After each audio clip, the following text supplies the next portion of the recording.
Hello. Apologies that this is a bit later than what I've been teasing it, but I kind of wanted to wait a little bit long enough after the Euros had finished, and obviously it didn't come home. But nevertheless, I thought I would do the video as I promised I would, which is the if I was somehow in charge of the hierarchy at Sunderland, or in terms of or in charge of transfers rather, about what I would do, this coming this transfer window. Um, I've teased this on social media, I've teased this in previous videos, and the only caveat really that I've got for the deals that I want is that we have to have a big sale. And in this case, it's going to be Jack Clark. And we know why. 2 years left on his contract, won't sign a new deal because apparently he wants Premier League money, which is fair enough. 40 goal contributions in the last 2 seasons. Yep, definitely deserves it. And he's got a gobby agent in Ian Hart. You might be asking, so let's just get straight into it. Thanks very much for the support, by the way, in recent times. Right, in terms of the fee for Clark, what do we end up getting for him? I've seen rumours of 25 to 30 million. I think 30 million with 2 years left on his contract is a stretch. But I think 20 to 25, I think, is a more than fair price. Truthfully, I think 25 is a fair price, if I'm being totally honest. Just push this up a little bit. Yeah, 25 million, in my opinion, is a very, very fair price. But in saying all of that, are we going to get that? Maybe, maybe not. But worst case scenario, he shouldn't be below 20 million that we end up getting. So let's assume worst case scenario that we get 20 million. And with Tottenham's 25% sell-on clause, that would mean we get 15 million of that. Yes, it'll be amortised and probably include an add-on, so it won't all be up front. But you still get, for the sake of argument, 15 million. So you might be asking, what happens with that 15 million pounds? Well, here's the scenario where Jack Clark gets sold, and what I would personally do with it. There's 2 permanent signings, 2 loans, and 2 freebies that I would look to do. The 2 permanent ones are Mendy from FC Cannes, I think it is, in League 2 in France, who's basically 30 years old, 2 years left on his deal, and is one of the top goal scorers in the French second division. I don't know about the valuation here, but I'm going to assume it's going to be around the £2-3 million mark. So let's say worst case scenario, £3 million. Liam Miller, we know about this guy, had a really good spell at Preston last year on loan from Basel. He's got 1 year left on his deal there, and apparently he wants to leave, and Basel apparently want the deal to happen for him to go. So let's assume that it's going to be around £4 million, because I saw that that apparently would cost significantly more than the market value of 2.1 million to get Liam Miller. Regardless of that, so you've got Mendy and Miller. I'm going to assume that they're both going to cost £7 million combined out of the 15. Now, bear in mind, people, now that's really the only fees that we'd be spending here. And I know people will kind of go, well, why aren't we spending more? We've got £15 million. You've got to remember, wages are what kind of stacks up and up and up, and what ends up causing a lot of money to have to be spent. So what I'm doing here is I'm spending fees on a couple of what should be hopefully a couple of good players in the event Clark goes. I know, for example, Miller won't be as good as Clark, but just because he's not as good as Clark doesn't mean he's a rubbish player. He's still got double figures goal contributions last season, and with all due respect to Preston, he should be playing in a better team if he came here. And last season the team underachieved significantly. That's why we finished 16th, not because that's where our squad should have finished.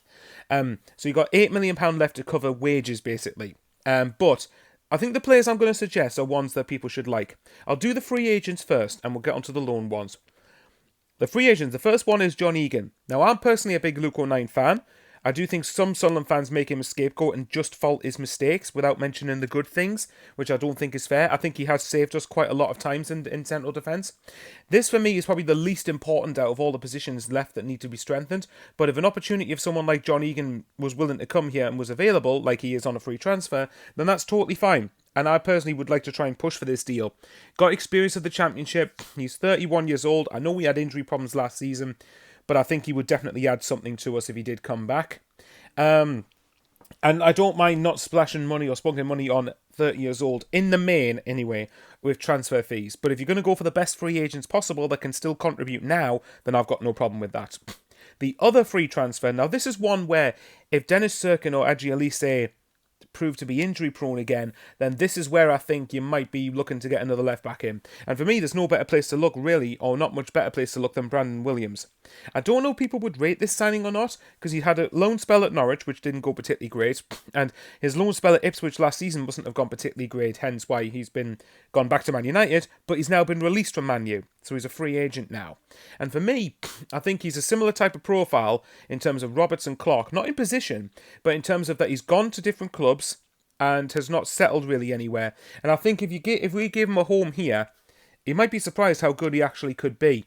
So for me, with Brandon Williams, I think this only happens for me if, say, Dennis Cirkin or Adji Elise are proven to be having injury concerns. But for a free transfer, for a left back, you can't really complain. And even if you wanted to shift Elise towards the centre-half positions, you could have Williams and Cirkin compete for that number 1 spot.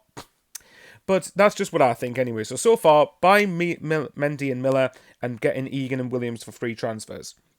The last two are probably going to be expensive loans, but they're ones that I think should make a positive difference here. The first one is Tom Cannon. Now I had Kiefer Moore and Troy Parrott originally on this list, but they've since respectively gone to Sheffield United and Isaac Alkmaar, so that's obviously not going to happen. Tom Cannon was one for me that I think a loan deal here would make sense for both club Leicester and Sunderland, and for Cannon himself. Cannon himself, because I don't see Leicester giving him regular game time in the Premier League, and I think a season out on loan in the Championship for a full season where he's the main guy, I think would really benefit him. And it would benefit Leicester, because if Leicester do come down this coming season, then in a year's time, if they need someone to spearhead a potential promotion push, then Tom Cannon would be more than good enough for that. And him being out on loan would get his value up, and it would get some more experience into him. And it obviously makes sense for Sunderland, because we need a good striker up top. And if Cannon did come, and he was fit, there's a good chance he'd be the main man and would start most games. And he's proven in this league, in about, 35 appearances, that he's got like 10 goals in the Championship. And last season, he was 4th choice behind Daka, Vardy, and Iheanacho, so I wouldn't read too much into that. The last loan deal, now the last of the 6 that I'm suggesting, is a loan deal that I think could be deemed quite expensive, but it's one that I think we should be looking to push for. And that for me is Fabio Carvalho on loan from Liverpool. Now, if Arne Slot, I think it's Arne Slot, who's come in to replace Klopp, if he views him as part of the first team at Liverpool, then we haven't got a hope in hell of getting him. He might, even if he does leave on loan, he might go to a level higher than the Championship, for all we know. But, for me, the way I look at it is this. I read somewhere that Hull apparently had to pay a 7-figure loan fee in January, and had to pay a hefty portion of his wages. But if Clark was to go, or a big asset was to go, then Sunderland have no excuse not to afford this. And particularly if Clark does go, you're not going to find money better than short term to replace him than Fabio Carvalho, because he's got, I think it was his 7 goals for Hull last season when he joined in January, and I think, yes, okay, the wage contribution might be quite a bit, but if you want to be ambitious and you claim to want to go up and you want to back it up, then these are the type of signings you need to be going for, in my opinion. So Fabio Carvalho on loan, I think would be a really ambitious move, and it's probably one that isn't going to happen, but it's one my ambitious shout that I would be pushing for.